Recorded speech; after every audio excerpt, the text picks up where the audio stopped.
নমস্কার সবাইকে কবিতার রান্নাঘরে। আজকে আমি আপনাদের করে দেখাচ্ছি যুক্তি ফুল ভাজা। এই যুক্তি ফুল অনেকেই খেতে চায় না, কিন্তু এইরকম ভাবে যুক্তি ফুল ভেজে খেয়ে দেখবেন, খুবই ভালো লাগবে। চলুন তাহলে দেখে নিন রেসিপিটি। প্রথমে আমি এখানে যুক্তি ফুল নিয়ে কেটে ধুয়ে নিয়েছি।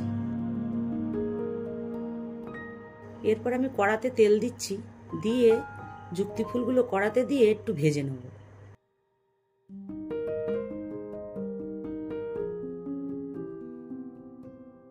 এটা আমার ভাজা হয়ে গেছে, আপনারা ঠিক এরকমই ভাজবেন। এরপরে আমি নামিয়ে দিচ্ছি।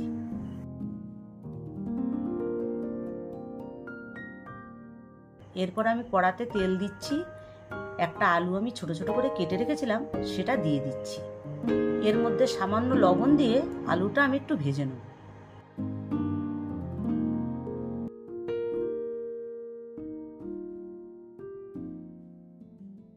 আলুটা ভাজা হয়ে গেছে, এরপর আমি নামিয়ে দিচ্ছি।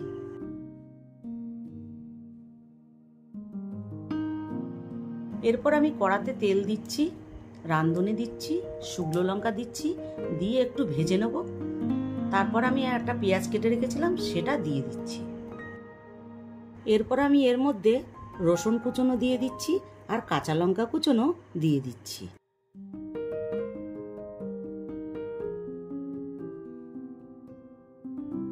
এরপর আমি এর মধ্যে সামান্য লবণ দিচ্ছি, 1 চামচ হলুদ গুঁড়ো দিচ্ছি, দিয়ে এটা আমি ভালো করে নেড়ে চেড়ে ভেজে নেব।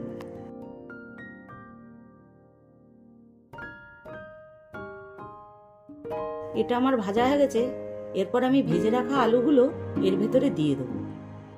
দিয়ে ভালো করে নেড়ে চেড়ে যুক্তি ফুল ভাজাটাও এর ভেতরে আমি দিয়ে দেব।